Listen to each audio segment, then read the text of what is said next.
I'm Staff Sergeant Allie Rose. In the news, the Senate has approved General James Amos as the 35th Marine Corps Commandant to replace General James Conway.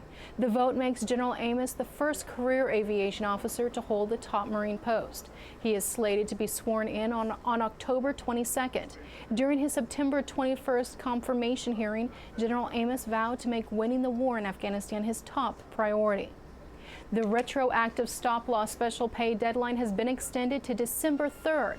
RSLPS was established to compensate military members whose service was involuntarily extended under stop-loss between September 11, 2001 and September 30, 2009.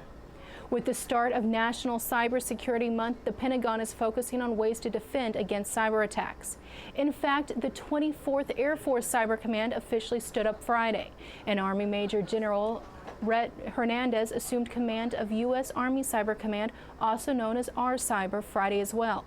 Earlier in the week, Deputy Secretary of Defense William Lynn talked about cyber attacks, saying what makes them tough to defend against is that they don't come with the return address. It's very different, of course, than with nuclear missiles, which of course come with the return address. You do know who launched the missile. This is, I think, further complicated by the third attribute I talk about in terms of cyber threats, which is that they are offense dominant. Secretary Lynn also said the Internet as a whole was developed with transparency and ease of technological innovation in mind, not security. The chairman of the Joint Chiefs, Admiral Mike Mullen, spoke to students at Texas A&M University Thursday about how the military needs to adapt to an ever-changing world. The process of matching military strategy to national policy must be iterative and constantly informed by events on the ground, adapting as necessary to achieve our ends. Admiral Mullen said securing America's interests must be coordinated with allied militaries and civilians. The U.S. military says it has been on the forefront of squashing drug-resistant infections. That from Dr. Jack Smith, the Deputy Assistant Secretary for the Clinical and Program Policy in Office of the Assistant Secretary of Defense for Health Affairs. Superbugs are especially dangerous in hospital settings when infections could contaminate surfaces and equipment and spread to the patients.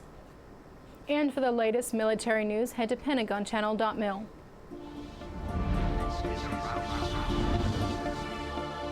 It's the end of an era in Alaska where the F-15 took its Finney flight after 28 years in service.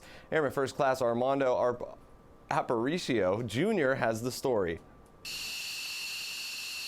The state of Alaska had an Eagle take its final flight Tuesday, September 21st, a Finney flight for the 3rd Wing's F-15 Eagle, an all-weather, extremely maneuverable tactical fighter on Joint Base Elmendorf-Richardson.